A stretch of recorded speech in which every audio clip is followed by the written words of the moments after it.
들어가기 전에 앞서서 아프리카로 보신 분들은 추천이나 즐겨찾기 부탁 좀 드리고 이따 유튜브로 보시게 된 분들도 구독이나 좋아요 좀 부탁 좀 드리도록 하겠습니다. 감사합니다. 오늘 멸망전이 두 경기가 있거든요. 올랜도 필라델피아, 인디애나 클리블랜드 이렇게 멸망전들이 잡혀 있는데 그 경기를 중심으로 좀 얘기 좀 해보도록 할게요. 자, 먼저 동부 얘기를 해보면은 보스턴이 주전을 다 내보냈거든요. 이 뉴욕은 진짜 죽기 살기로 뛰었어. 보스턴 원정에서 여러가지 허슬이라든지 뭐 리바운드 사수 여러가지 면에서 뉴욕한테 그냥 개처발렸습니다. 특히 2쿼터 때부터는 본격적으로 벌어지기 시작하고 3쿼터 때는 걷잡을 수 없이 벌어졌는데 그나마 4쿼터 막바지에 조금 이렇게 격차를 줄이긴 했으나 그 전에 거의 뭐 30점 차 가까운 이런 리드를 뉴욕이 가지고 있었기 때문에 어려웠었죠. 되게 남은 경기들을 앞두고 앞으로 다 홈 경기긴 한데 오늘 뉴욕전에 아무래도 이제 플레이오프에서 만날 수도 있는 그런 상대다 보니까 풀멤버를 내세웠는데 진짜 좀 성의 없이 임했거든요. 나는 왜 그런지 아직도 이해가 안 돼. 플레이오프를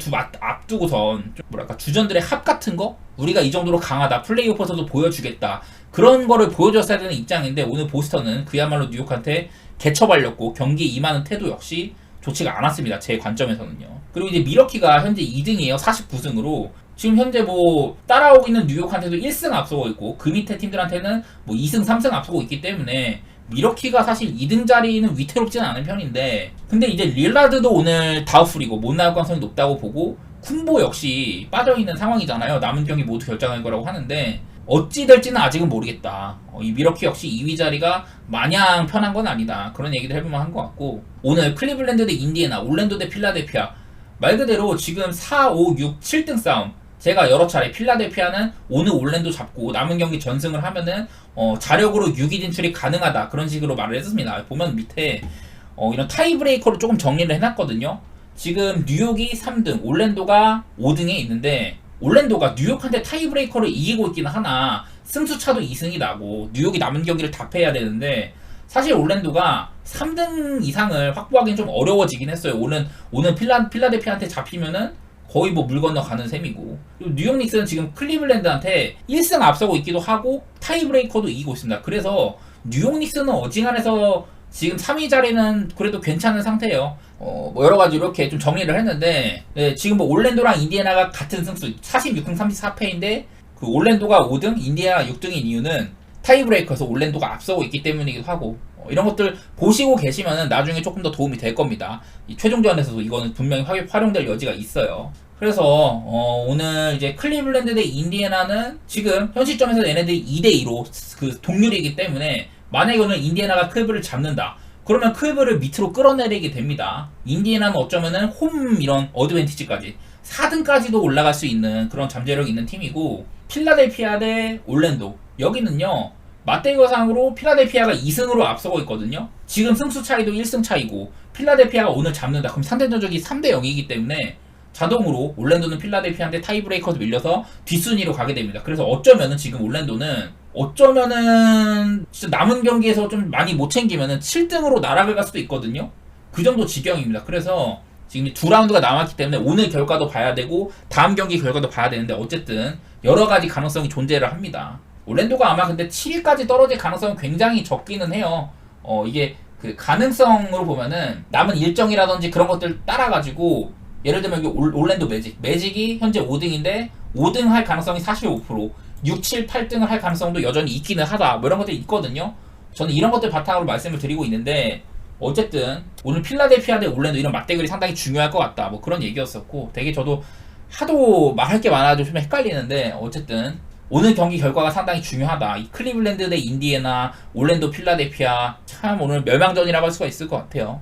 자, 그다음에 이제 그 서부로 가볼 텐데 네, 지금 6위를 차지하고 있는 뉴올은요 6위를 사수할 가능성이 82%다. 그리고 7위인 선즈도 6위를 달성할 수 있는 가능성이 18% 정도는 있습니다. 그리고 세크라멘토, 레이커스, 뭐 골스 이런 프리인권에 처져 있는 팀들은 플레이인 탈출이 이제 불가능해졌어요. 전부 다 6위는 어렵다는 그런 내용이고 자 일단은 뭐 최상위권 덴버, 미네소타, 오클라호마 여기들도 아직도 좀 경쟁이 남아있기는 하죠. 지금 덴버가 1위기는 하다. 그리고 덴버가 남은 일정이 샌안토니오랑 멤피스 굉장히 쉬운 상대들을 상대를 합니다. 그래갖고 덴버는 어지간해서는 저는 1위가 확정이라고 보는데 그래도 이런 상대 전적들 지금 오클라호마도 덴버한테 3대1로 앞서고 있거든요. 그래서 만약에 오클라호마가 남은 경기들을 다 잡고 덴버가 한 번이라도 자빠진다. 그러면은 오클이 1위로 갈 수도 있어요. 뭐 이런 지경이어서 덴버가 1시드 자리 그거를 사수하고 싶다면 남은 경기 전승을 해야겠죠. 그런 상황이고, 자 오늘 클리퍼스가 여전히 저는 4등이랑 5등은 어느 정도 확정이 되어 있다. 댈러스랑 클리퍼스는 서로 간에 자리를 바꿀 수는 있어도 4등, 5등은 크게 변하지 않을 거란 얘기를 많이 들었었어요. 근데 지금 클리퍼스가 약간 좀 경기력이 올라오고는 있지만은 카와이 레너드가 현재 어느 정도의 부상인지 아직 알려져 있지가 않다. 이게 카와이가 조만간 플레이오프를 앞두고 복귀를 할 수 있는지 좀 장기적인 부상인지 그것들이 불투명하거든요. 되게 그런 좀 리스크가 큰 상황입니다. 클리퍼스는 이거는 뭐 감독 피셜로는 뭐 뛸 수 있다고 하는데 여러 가지 여지를 남겨두고 있는 상황인 것 같아요. 그리고 뉴올리언스는 이제 정규 시즌 내에 복귀가 가능하다고 하네요. 레이커스전에 그 최종전. 뉴올리언스가 남은 일정 보면 오늘 골스랑 하고 그리고 이제 최종전에서 레이커스랑 하는데 최종전에 복귀를 할 것 같다. 그런 얘기들이 있어요. 지금 뉴올리언스가 만약에 골스한테 잡히면은 플레이인으로 떨어질 수 있는 가능성 역시 존재를 하거든요. 지금 골스랑 레이커스와의 2연전이 상당히 중요한 이런 뉴올리언스인데 어쨌든 이 팀의 좀 중요한 선수인 잉그램이 정규 시즌 내에 복귀가 가능하다고 하네요. 물론 많은 시간을 뛸 수 있을지는 모르겠지만은 이 레이커스랑 워리어스 아까 말씀드렸다시피 6위는 힘들어요. 이 6위는 그냥 아예 가능성이 없는 수준이고 세크라멘토도 플레이 인에 있어야 됩니다. 7, 8, 9, 10등 여기는 어느 정도 이제 여기 안에서 자리는 바뀔 수 있지만은 거의 확정적이라고 보시면 될 것 같아요. 피닉스가 뉴올리언스한테 맞대결로 2대1로 지금 이기고 있어요. 보시면은 피닉스가 7등, 뉴올리언스가 6등인데 양 팀의 승수 차이가 1승밖에 안 나죠. 그리고 피닉스는 보면 남은 일정이 그래도 세크라멘토, 사실 미네소타는 물론 아직 1시드에 대한 열망이 남아있긴 하겠지만은 그렇게 최종전에선 힘을 쓸 이유가 많지는 않습니다. 다소간에 저는 뉴올보다는 피닉스 쪽이 조금이라도 가능성이 있는 상황인 것 같다. 역전의 가능성이 1말이라도 있다. 그런 얘기는 해보고 싶네요. 여전히 그래도 뉴올이 6등할 확률이 82%, 피닉스가 역전할 확률은 18% 정도라고 합니다. 그리고 레이커스는 지금 10등에 위치를 해 있는데 레이커스랑 골스가 지금 승수가 같아요. 45승 35패로. 레이커스가 세크라멘토랑 골스 얘네 둘한테 모두 다 상대 전적을 지고 있거든요. 그런 상황이어서 결국에는 골스가 레이커스를 따이스를 한 거죠. 아마 세크라멘토랑 골스가 붙을 확률이 높고 여기는 또 이제 세크랑 골스가 자리를 바꿀 수 있는 가능성도 여전히 있긴 있고요. 그리고 레이커스 입장에서는 어디를 상대해야 할지 모르는 상황이다. 뭐 그런 정도? 이 정도 얘기는 해볼만 한 것 같네요. 조금 뭐 정리가 좀 덜 됐는데 어쨌든 중요한 경기들이 한 4경기 정도는 있다. 그건 알아두시면 좋을 것 같습니다. 필라델피아 대 올랜도, 제가 정말 중요한 매치라고 했습니다. 지금 일단 맞대결 전죠. 올 시즌 맞대결은 112 대 92, 124 대 109. 그리고 이 모든 경기는 전부 다 엔비드가 정상적으로 뛰었던 경기다. 그래서 올랜도가 물론 올 시즌에 여러가지 파란을 일으키긴 했어요. 진짜 수비적으로 좋은 모습 보여주고 여태랑은 다른 모습들을 많이 보여줘 왔지만은 엔비드가 뛰는 필라델피아한테는 고전을 했었고, 여기 보시면은 맞대결상으로 13대 1로 필라델피아가 리드를 했다고 적혀 있는데 되게 오래됐습니다. 이 작년 1월 달에 필라델피아 상대로 그 올랜도가 승리를 했던 적이 있기는 하다. 그러나 그 전에도 꽤나 오랜 기간 동안 2019년부터 쭉 보면은 9경기, 10경기 정도를 그 필라델피아가 올랜도 상대로 연승을 달렸던 바도 있었고, 최근에도 한번 흑킹 했지만 3연승 중이다. 이 정도로 필라델피아가 올랜도를 자주 제압을 해왔습니다. 그리고 뭐 요즘 동향을 보면은 필라델피아가 확실히 엔비드가 돌아오고 난 이후부터는 공격력이 아주 막강하죠. 전체 득점 2위에다가 뭐 약투나 3점슛 효율 같은 것도 괜찮고, 그 전에 비해서는 수비 같은 것들도 활건이 나와주고, 역시나 엔비드가 돌아오고부터는 필라델피아가 확실히 손에 꼽히는 강팀이다. 이런 면모를 보여주고 있습니다. 반대로 올랜도는 최근 7경기 정도 동안 보면은 수비도 조금 안 좋아졌고 공격도 무뎌진 편이거든요. 여러가지로 올랜도보다는 필라델피아 쪽이 분위기가 좋다. 그리고 이 경기를 필라델피아가 잡아야만이 자력으로 6등 플레이인을 안 치르는 그런 상태에 있거든요. 물론 올랜도도 본인들의 자리를 사수하고 싶겠죠. 올랜도가 여전히 그 플레이인으로 떨어질 수 있는 가능성이 존재는 하다 보니까 올랜도도 분명 지고 싶지는 않을 거예요. 최대 올랜도는요 8등까지도 떨어질 수가 있어. 5등에 있는데 올랜도는 물론 3등이나 4등 가능성도 없는 건 아닙니다만 굉장히 희박한 편이고, 5등 가능성이 45%, 6, 7, 8등이 12, 16, 16%, 이 정도로 조금 올랜도가 만약 이 경기를 지면은 필라델피아랑 자리를 바꿀 수 있는 상황이다. 그렇기 때문에 올랜도도 어쨌든 뭐 홈 어드밴티지라든지 플레이인으로 떨어질 수 있는 그런 가능성들을 최대한 지우고 싶기 때문에 분명히 이 경기는 두 팀 다 열심히 할 겁니다. 그런 것들을 봤을 때는 일단은 저는 오바 같은 것들은 괜찮게 보여요. 내일 기준점이 211.5인데 양 팀 다 보면은 올랜도나 필라델피아나 최근에 득점 자체가 평균적으로 많이 나고 있죠. 211.5보다는. 물론 양 팀의 색깔 같은 것들도 고려해야겠지만은 엔비디가 돌아오고 난 이후부터의 필라델피아는 확실히 이런 득점 면에서 좀 많은 가능성들이 보인다. 그런 것들 얘기하고 싶고, 내일 뭐 이렇게 퀘셔너블, 라울이나 엔비디가 퀘셔너블이다 이런 게 있긴 하지만은 정말 중요한 경기니만큼 저는 어지간해선 뛸 거라고 보고, 올랜도는 지금 프란츠 바그너가 결장한 지 꽤 됐거든요. 내일 뛸 수 있을지는 모르겠지만 바그너가 없는 거는 분명히 올랜도 입장에서는 여러 면에서 손해이기는 하다. 그런 거는 얘기해볼 만할 것 같아요. 저는 필라델피아 쪽을 좋게 얘기해보도록 하겠습니다. 워싱턴 대 시카고는 다소간에 힘 빠지는 경기죠. 시카고는 애틀랜타의 도전을 받고 있긴 하나 거의 9위가 확정적입니다. 워싱턴은 이미 시즌이 끝난 상태예요. 그래갖고 따로 뭐 미련은 없는데, 요즘 워싱턴이 그래도 눈에 들어오는 거는 지금 뭐 쿠즈마도 없고 그런 상태인데, 얘네들이 득점이 굉장히 많이 납니다. 최근 한 6경기 정도 보면은 107대 119, 117대 113, 120대 125, 102대 108, 122대 130, 121대 130 뭐 이런 식으로 미네소타랑부터도 250점 게임이 나거든요. 한마디로 요즘 워싱턴은 좀 잘 들어가기도 하고 야투시도 숫자도 많아지고, 그렇다고 시카고가 상대팀을 엄청 막 제어를 하는 팀도 아니거든요. 못 던지게 하거나 그런 팀도 아니어가지고 일단 저는 221.5 정도면 오바가 괜찮아 보입니다. 양팀 최근 지표 보면은 워싱턴이 평균적으로 한 237점 정도가 나오고 있다. 특히 수비가 안 되고 공격은 어느 정도 이런 효율은 좋지 않지만은 꽤나 잘 들어가는 그런 모양새거든요. 그리고 시카고는 제가 누누이 말했지만 생각보다는 점수가 좀 난다. 보면은 야투율 같은 것들은 49%예요. 아무래도 드러먼드라든지 부세비치, 데로잔 이런 좀 2점슛 위주의 선수들이 많이 있다 보니까 그런 것 같은데, 어쨌든 시카고가 그전보다는 조금 떨어지긴 했어도 여전히 점수는 꽤나 내는 편이긴 하다. 오늘도 디트로이트한테 127득점을 했었죠. 반면에 수비는 요즘에 시카고가 썩 좋지는 않습니다. 3점도 많이 얻어맞는 편이고 이런 것들이 리스크가 있기는 한데, 그냥 저는 일단은 오바는 괜찮아 보이고요. 그리고 시카고가 1.5마일밖에 받지 않았다. 이런 점들은 나쁘지는 않죠. 시카고를 뭐 어렵게 볼 이유는 없을 것 같다. 그런 생각은 드는데, 시카고는 이미 9등이 확정이 된 상황이라서 내일 어쩌면 시카고가 남은 경기들에서 좀 힘을 뺄 수도 있다. 그런 생각도 들긴 듭니다. 그래서 현 시점에선 시카고를 좋게 보는 게 맞지만은 내일 시카고가 얼마나 많은 선수들을 빼주느냐 이런 것들도 고려는 해봐야 될 것 같기는 하네요. 혹시라도 모를 뭐 부상 방지라든지 그 주전들 출전 시간 관리 이런 것들 해줄 수가 있기 때문에 아주 낙관적으로 시카고의 마인을 1.5밖에 안 줬어 이런 식으로 보기에는 조금 무리가 있긴 있어요. 그리고 또 이제 워싱턴 이 경기가 마지막 홈 경기이기도 하고, 오늘도 보면 유타가 선수들을 되게 많이 뺐는데 휴스턴 상대로 이겼지 않습니까? 그 정도로 정규 시즌 마지막 홈 경기 이거는 의미가 있긴 하거든요. 그런 것들도 고려는 해봐야 될 것 같습니다. 그리고 보스턴 대 샬럿, 내일도 보스턴이 또 홈 경기예요. 근데 일단 보스턴이 오늘처럼 주루 할러데이 포르징기스, 테이턴, 브라운, 화이트 이런 애들을 전부 다 뛰게 했는데도 엄청 소극적으로 경기를 임했어요. 저도 이해가 안 될 지경인데 왜 보스턴이 뉴욕 상대로 그런 게임을 했을까? 진짜 안하리만 못한 주전 기용이었거든요.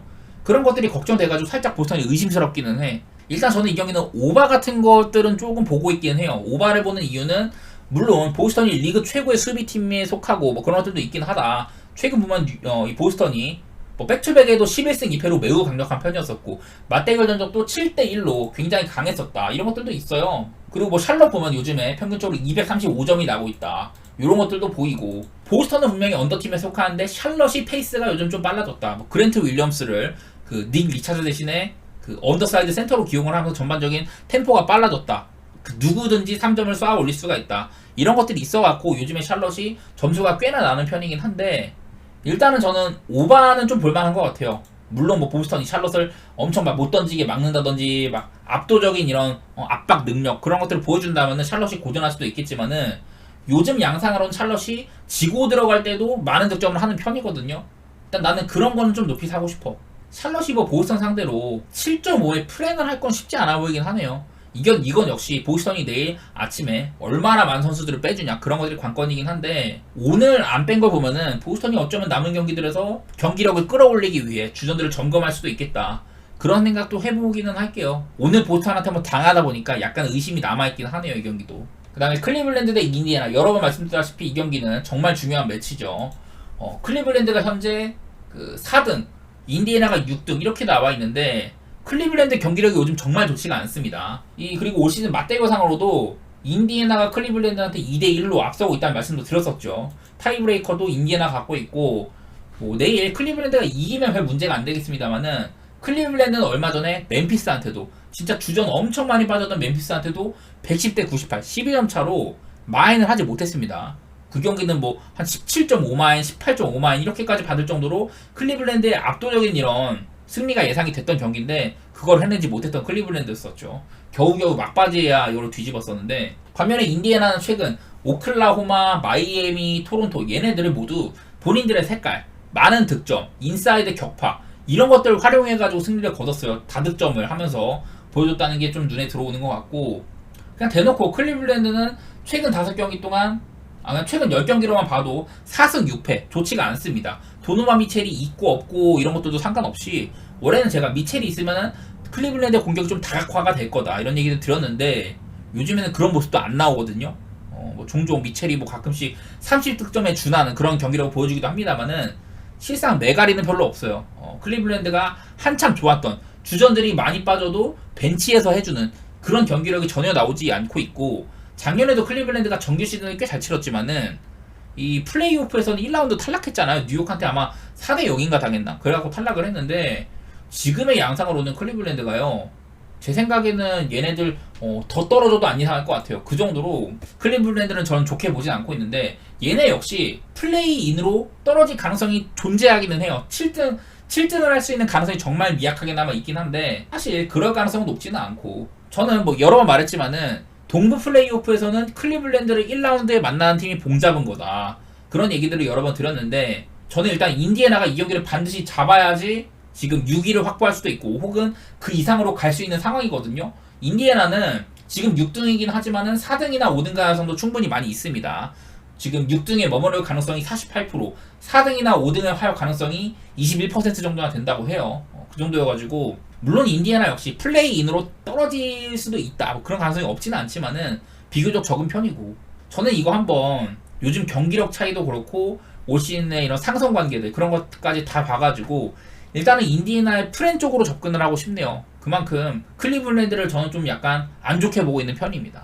오바 쪽으로 내다보고 있긴 한데, 사실 기록을 봤을 때는 최근 5경기 클리블랜드 평균적으로 한 225점, 인디애나 233점 이렇게 나오고 있어가지고 233.5 오바는 조금 빡세긴 합니다. 얘네들이 워낙에 치열한 매치다 보니까 무슨 일이든 일어날만 하지만은 일단 기준점은 다소간의 이런 좀 높은 편이긴 한 것 같아요. 뉴욕 대 브루클린 경기, 뉴욕 닉스는 지금 서부 3등에 있는데 2등 가능성이 없지는 않아요. 그리고 떨어질 가능성도 없지는 않다. 근데 어지간해서는 뉴욕은 3등 자리를 유지할 가능성이 높아 보이긴 합니다. 이게 뭐 클리블랜드를 만나면 좋겠지만 아직까지는 어떤 특정 상대를 만나기 위해서 의도적으로 패배를 할 가능성, 그런 것들은 높지는 않아 보이고, 그리고 반대로 이제 브루클린은 시즌이 끝났죠. 브루클린은 뭐 이미 플레이오프는 못 나가고, 요즘에 브루클린 보면은 전반적으로 그 벤치 포인트가 많다. 최근에 뉴욕 그 브루클린 보면은 뭐 트렌드 와포드라든지 클라운이라든지 이런 친구들이 득점을 꽤나 잘해줘요. 그래서 뒷심의 힘으로 이기는 경우가 덜어 있었다. 근데 또 직접 토론토 같은 상당히 mem버가 많이 빠져있던 토론토한테도 마지막에 4점 차로 겨우 이기고 비등비등하게 가다가 그런 편이어가지고, 사실 브루클린을 좋게 볼 이유는 별로 없습니다. 구성 자체는 나쁘지 않아. 뭐 클렉슨도 있고 미칼도 있고 캠 토마스 같은 미래가 밝은 스코어로도 있고 하는 편인데, 브루클린은 참 경기력이 발현이 되지가 않고 있는 편이에요. 오늘 그리고 뉴욕 닉스가 보스턴을 상대로 정말 좋은 경기력을 보여줬는데, 나는 좀 이런 거에 의미를 두고 싶어. 여기가 같은 이제 뉴욕을 두고 같은 연고지를 두고 라이벌 매치이기도 하고, 맞대결도 뉴욕이 5연승 중에다가 뉴욕 닉스는 여전히 그 3등 자리를 사수해야 된다, 여전히 좀 순위가 바뀔 가능성이 있기 때문에 뉴욕 닉스가 여기서 힘을 뺄 이유는 거의 없어요. 그래가지고 일단 저는 뉴욕 쪽을 좋게는 보는데 10.5마에 이거는 조금 빡세 보이긴 한다. 근데 오늘 보스턴 상대로 뉴욕이 보여줬던 경기라고 생각을 하면은 정말 강하기는 해요. 정말 강하긴 한데 핸디값은 조금 높아 보이긴 한다. 다만 요즘 뉴욕 닉스, 제가 여러 번 말했다시피 그 맥브라이드를 조금 쓴 이후부터는 뉴욕 닉스가 점수도 많이 나는 편이라고 여러 번 말씀드렸었고, 오늘도 뭐 보스턴이랑 경기를 했는데 118대 109, 사실 이거보다도 더 많은 득점도 가능했던 경기이긴 했었어요. 전반전에 69점을 넣었으니까. 후반전에는 50점도 못 넣었는데 어쨌든 저는 뉴욕 닉스 좋게 봐요. 오바 정도는 괜찮다. 평균적으로 뉴욕 닉스 최근 5경기 동안 한 228점 그 정도가 나고 있고, 브루클린도 최근 6경기 한 216점 정도 이렇게 나고 있기 때문에 210.5 만만해 보이긴 합니다. 하지만 뭐 얘네들의 올 시즌 맞대결 보면 그렇게 점수가 또 많이는 안 났습니다. 105 대 93, 103 대 108, 102 대 121 뭐 이런 식이었어가지고 점수가 그렇게 많이 안 났거든요. 그런 점도 생각을 해주시면 좋을 것 같아요. 마이애미 대 토론토 경기. 토론토는 뭐 의지가 없는 편이고, 마이애미는 7등이냐 8등이냐 싸움이 있어요. 6등 가능성이 아예 없는 건 아니고, 마이애미는 7등이냐 8등이냐인데 사실 가능성이 현저히 적습니다. 마이애미는 일단 열심히는 해야 되긴 하는데 자력으로 해내기보다는 다른 팀들에 맡겨야 되는 그런 가능성이 크거든요. 마이애미는 좀 자신들의 운명을 딴 팀한테 맡겨야 되는 그런 입장이긴 합니다. 저는 뭐 이 경기는 일단은 내일 RJ 바렛이 뛰냐 안 뛰냐가 가장 중요해요. 요즘에 토론토는요, 바렛이 있냐 없냐에 따라서 팀의 오버가 좀 결정이 되는 편인데, 일단은 아직까지는 바렛이 뛸 거다, 그런 모양으로 나오고 있습니다. 토론토가 그 저번에도 경기를 했었는데, 얼마 전에도 경기를 했는데 그 경기 때 102 대 106, 제가 알기로는 이 경기 아마 바렛이 안 나온 걸로 알고 있거든요. 직전 경기 때 토론토가 바렛이 안 나오고 뭐 가렛 템플이나 악바지 이런 애들 뛰었는데, 그날 뭐 퀴클리가 30득점 넘게 하고 그랬음에도 불구하고 토론토가 102점에 그쳤다. 근데 얘네가 또 RJ 바렛이 있으면은 상당히 또 요동치는 편이에요. 최근 토론토는 4경기 동안 평균적으로 237점이 났다. 대부분의 경기에서 그 한 경기 빼고 전부 다 RJ 바렛이 뛰었었고, 근데 또 RJ 바렛이 막 동생을 잃어가지고 결장했던 동안에는 토론토가 100점도 안 나는 그런 안타까운 공격이라고 보였었거든요. 확실히 바렛이 있고 없고가 토론토의 득점에 있어서는 절대적인 부분을 차지하는 것 같다, 그런 얘기를 할 만한 것 같고, 마이애미는 요즘에 제가 은근히 점수가 많이 난다 이런 얘기를 들었었죠. 최근 보면은 실점도 많아졌습니다. 마이애미가 최근에 댈러스한테도 111점 실점, 그 애틀랜타한테도 이기긴 했지만 111점 실점, 인디애나랑도 115 대 117 패배, 이런 식으로 실점이 꽤나 많아졌습니다. 한창 좋을 때에 비해서는. 마이애미가 한창 주가를 올려가지고 플레이인 탈출까지 도모하던 시절이 있었는데, 요즘에는 경기력 보면은 영락없는 플레이인권이긴 하거든요. 일단 그런 거는 얘기해보면 한 것 같고, 토론토가 뭐 이 경기에 대한 미련은 없기는 하지만은 나는 그래도 최소한 RJ 바렛이 뛴다면은 오바 정도는 볼만할 것 같고, 그리고 마이애미한테 막 압살당하지는 않을 것 같거든요. 14.5라는 게, 야, 나는 이거 14.5는 좀 빡세 보이는데. 마이애미 같은 팀들은요, 특히 상대를 압살하기는 잘 못하는 팀이에요. 나는 토론토가 그렇게 막 무기력하게 무너질 것 같지는 않네. 마이애미는 그리고요, 오늘 경기 말고 그 바로 다음 경기도 홈에서 토론토와의 경기예요. 그러니까 이 경기가 마이애미의 마지막 홈 경기는 아니다, 뭐 그런 것들도 얘기할만 하고, 어느 정도 마이애미는 지금 플레이오프 윤곽에 잡힌 편이어가지고, 네, 이 경기를 뭐 물론 열심히는 하겠지만은 14.5는 저는 조금 과해 보이는 면이 있는 것 같아요. 오바 쪽으로 한번 생각 좀 해보도록 할게요. 미네소타 대 애틀랜타. 자, 애틀랜타는 이미 동부 10위 이 자리가 확정이 됐습니다. 그래서 오늘도 보면은 트레이 형이 복귀하긴 했으나 머레이한테 휴식을 줬다, 그런 얘기도 할만하죠. 그리고 제일런 존슨이 플레이오프를 앞두고 거의 한 2주 정도 결장할 거란 소식이 있습니다. 오콩무도 4주가란 결장. 그래갖고 제가 봤을 때는 플레이인에 못 나오거든요. 애틀랜타 입장에서는 플레이인을 앞두고 정말 큰 손실이 아닐 수가 없다, 그런 얘기는 할 만할 것 같은데, 미네소타 역시 지금 막 중요도가 그렇게 높지만은 않아요. 얘네들이 여러 번 말했지만은 서부 1위 타이틀이 여전히 가능성은 없는 건 아니지만은 덴버가 남은 일정이 워낙에 수월한 편이고, 미네소타는 어지간해서는 그냥 2등이나 3등 정도일 것 같습니다. 2등에 머무를 가능성이 높아 보이는데, 그래서 앞으로 미네소타가 타운스가 이제 좀 복귀를 할 것 같거든요. 애틀랜타전은 이제 오늘 이 경기를 타겟으로 잡고 복귀를 생각하고 있다고 하는데, 12.5마인 둘 다 사실 그렇게 큰 동기부여가 있는 건 아니지만은, 글쎄요, 저는 12.5는 미네소타가 막 상대팀을 엄청 압살하거나 그런 모습이 많지는 않았어가지고 일단은 조금 걱정이 됩니다. 일단은 트레이 형이 뛰는 이상, 애틀랜타 경기는 트레이 형이 뛰는 이상은 오바를 보는 게 맞다. 제가 뭐 애틀랜타는 트레이 형이 뛰면은 경기 내용이 엄청나게 오바로 많이 간다, 그런 얘기들 많이 들었잖아요. 오늘 경기도 트레이 형이 복귀를 하자마자 애틀랜타 경기가 굉장히 많은 점수가 났었죠. 229점. 그전 양상들에 비해서는 꽤나 많은 점수가 났고 무난한 오바였었다. 내일 경기도 225.5라는 기준점이 있긴 한데, 저는 일단 오바는 보기도록 할게요. 나는 애틀랜타 트레이 형이 뛰는 애틀랜타 경기는 일단은 오바를 가야 된다는 생각이긴 해. 하지만 애틀랜타 지금 결장도 많은 상태이고 플레이오프를 앞두고 그렇게 무리할 이유도 없고, 미네소타 리그에서 최고의 수비팀이기도 하잖아요. 그런 점들 때문에 조금 까다로운데, 요즘에 미네소타 보면은 3경기 동안 레이커스한테 117실점, 워싱턴한테 121실점, 덴버한테 116실점, 이런 식으로 실점이 많이 늘어나긴 했어요. 여러 가지를 봤을 때는 그냥 오바 보고 싶긴 한데 사실 맛있는 경기는 아닌 것 같아요, 저는요. 그 다음에 샌안토니오 대 덴버 경기. 이 경기 역시 덴버가 남은 일정, 샌안토니오와의 경기 그리고 멤피스와의 경기 둘 다 원정이긴 하지만은 굉장히 쉬운 팀들이다. 이미 시즌이 끝난 팀들이고 샌안토니오가 뭐 내일 웬베냐마가 결정할 거다 그런 소식은 없습니다. 직전 경기는 웬베냐마가 빠지면서 오클라호마한테 80점대 득점밖에 못하는 그런 참 안타까운 경기력이었는데 사실 웬베냐마 말고도 지금 샌안토니오는 켈든 존슨 핵심 식순에 빠져있고 그 소헨이라든지 바셀 거의 뭐 팀에서 두 번째 세 번째로 중요한 선수들이 전부 다 빠져있는 상황이잖아요.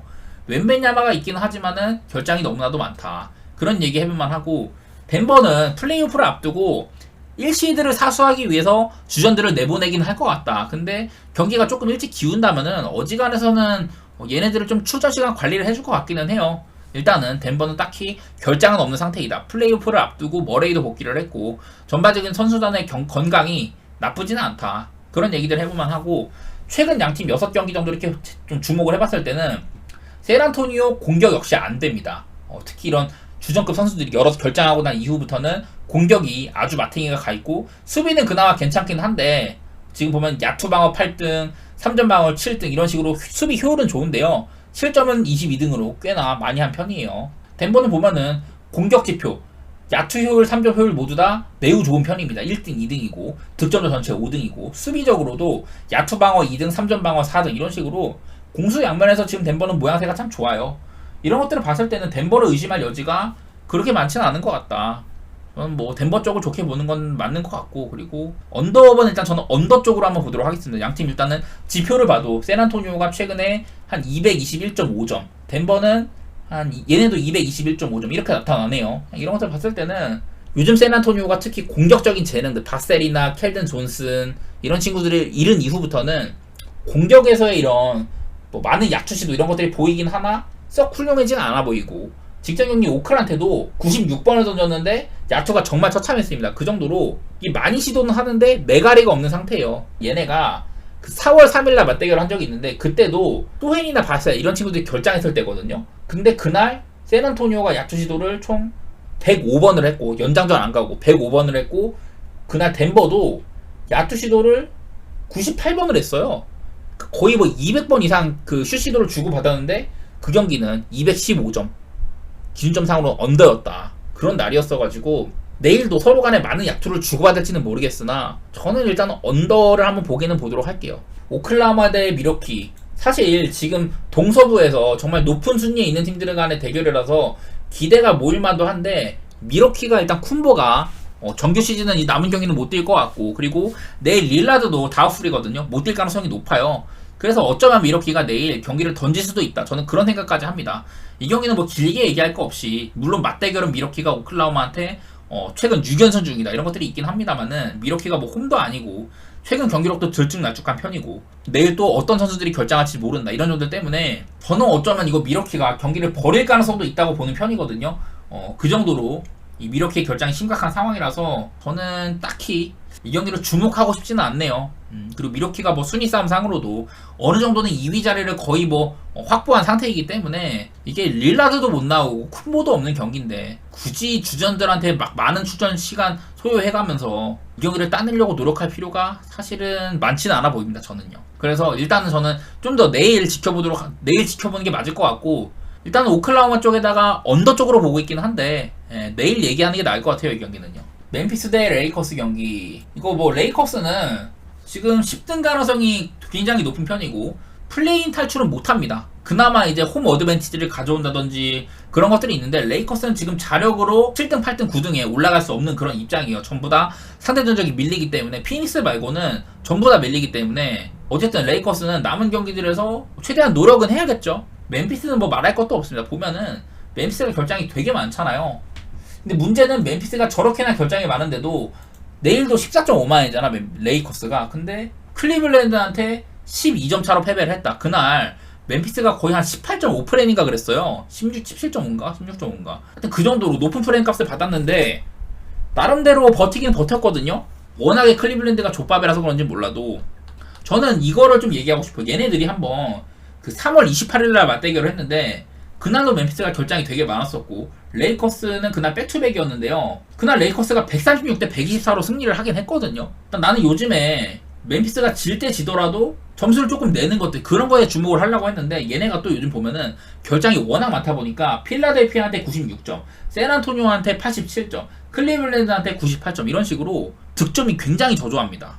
멤피스가. 근데 또 하필이면 레이커스 다소간에 템포가 빠른 편이거든요. 그래서 이 경기가 되게 어려운 것 같아요. 저는요. 레이커스가 9위라도 하기 위해서 이게 세크라멘토를 만나고 싶으니까 레이커스가 남은 경기를 정말 열과 성을 다해 임해가지고 골스의 자리를 한번 뺏어오겠다 이런 생각으로 임한다면은 여기에 모든 것을 투자할 수도 있는데 나는 레이커스가 얼마나 힘을 쏟을지는 모르겠어. 그게 제일 관건인 것 같아요. 그래서 이 경기도 되게 어려운데 저는 일단 뭐 레이커스 쪽에다가 오바 이렇게 보긴 합니다만은 예측이 쉽지가 않습니다. 멤피스가 요즘 너무 많은 선수가 빠지다 보니까 득점력도 안 살고 근데 또 레이커스처럼 뛰는 팀이랑은 어느 정도 주고받을 만도 하고 그럴 가능성도 있어가지고 되게 어려운 경기인 것 같아요. 진짜 구도 자체는 너무 쉬워. 레이커스는 그래도 플레이인에서 순위 상승을 목적으로 하고 있고 멤피스는 이미 시즌이 끝났다. 그런 것들 때문에 구도는 쉬운데 핸디나 언더오브 맞추기가 굉장히 까다로운 경기인 것 같아요. 저는요. 댈러스 대 디트로이트. 댈러스는 이미 5등 자리가 거의 뭐 고정이라고 봐야 됩니다. 얘네들 4등으로 엎을 가능성 거의 희박해요. 남은 경기 동안 클리퍼스가 다지고 막 그래야 되는데 어쨌든 댈러스도 뭐 딱히 큰 미련은 없는 편입니다. 그리고 보면은 내일 댈러스는 어빙이 결장하거든요. 제가 이거를 하나 준비를 했어요. 어빙이 없을 때 댈러스가 어떻게 되냐. 지금 보면 돈치시도 퀘셔너블이잖아요. 어빙이 없는 댈러스. 어빙이 없으면은 득점은 변화가 없어. 어빙이 있으나 없으나 댈러스의 득점량은 변화가 없는데 이게 어빙이 없을 때가 실점이 8점가량 많아집니다. 어빙이 없을 때가 실점이 8점가량 많아진다. 근데 어빙이 보면 올 시즌 결장한 경기들 대부분이 전반기에 집중이 돼 있어요. 어빙이 없는 경기 때 실점이 더 많아진다. 이거는 요즘처럼 뭐 워싱턴이나 개포드 이런 애들이 오면서 댈러스의 수비가 좋아진 그 시점이 아니거든요. 나는 약간 그런 게 포함되어 있는 것 같아. 그래서 사실 이 지표를 위에는 어빙이 있을 때 없을 때 지표를 그렇게 크게 신경 쓸 건 없을 것 같다. 다만 내일 돈치치까지 빠진다고 하면은 댈러스가 원투펀치 돈치치 어빙이 없으면 자연스럽게 팀의 공격력이 당연히 반감될 수밖에 없겠죠. 그런 것들을 생각하면은 이 경기 역시 14.5마엔? 야, 어렵죠. 내일, 오늘 이 밤에는요, 선수들의 결장 유무가 불투명해가지고 지금 시점에서는 말씀드리기가 어려운 경기들이 되게 많습니다. 이 정도만 얘기하도록 하겠습니다. 골스 대 뉴올리언스 이 경기가 정말 뉴올 입장에서는 중요한 경기죠. 안 그래도 뉴올리언스는 지금 6위 자리를 사수하기 바쁜데 여러 팀들이 도전을 받고 있다. 뭐 세크라멘토의 도전도 뿌리치고 피닉스를 지들의 자력으로 잡아내면서 좀 자리를 뺏어오기도 하고 그랬던 뉴올리언스인데 어쨌든 지금 3연승 중이에요. 3연승 중. 근데 이제 골든스테이트 최근 골스가 10경기 동안 9승 1패 아주 훌륭한 성적으로 레이커스의 9등 자리도 뺏어왔습니다. 이런 팀을 상대해야 되다 보니까 뉴올리언스는 굉장히 빡빡하죠. 입장이 그런 상태인데 뭐 물론 골든스테이트도 아무리 잘해봤자 7등은 못 가요. 최대 8등이고 9등 할 가능성이 60%라고 하는데 그래도 뭐 골스가 이렇게 미련이 많이 있지는 않습니다만은 그래서인지 오늘 또 탐슨이랑 그린한테 휴식을 주기도 했잖아요. 그래서 내일 경기도 골스가 어느 정도 휴식을 주실 가능성도 배제는 할 수가 없기는 하다. 그리고 이 경기가 골스의 홈 최종전도 아니고 이제 최종전에 유타와의 홈 최종전이 있기 때문에 골스는 거기서 출정식을 할 것 같고 이 경기에 힘을 쓸 이유는 그렇게 많지는 않기는 해요. 반면 뉴올리언스는 정말 열과 성을 다해서 임해야 되는 경기다. 그런 경기인데 그냥 다른 것보다 뉴올리언스는 갈 길이 바쁜데 골스의 폼이 요즘 워낙에 좋다. 그런 것들도 있고 저는 언더 정도는 생각하고 있는데요. 쉽지 않아. 왜냐면 요즘에 보면은 골스도 평균적으로 220 한 4점 정도 나오고 있고 뉴올리언스도 223 정도는 나오고 있고 이래가지고 언더 보기도 쉽지는 않아요. 오늘도 보면 뉴올리언스가 세크라멘토랑 정말 중요했던 경기에서 양팀 합쳐서 한 250점 그 정도가 넘는 경기를 했다 보니까 쉽지가 않죠. 이 경기도 예측하기가. 내일 골든스테이트가 혹시라도 선수를 조금 빼주면 모르겠는데 지금 시점에서는 뭔가 내놓을 만한 그런 게 별로 없어요. 포틀랜드 대 휴스턴 경기. 이거 느바 너무 많다. 진짜 나도 힘들다 이제.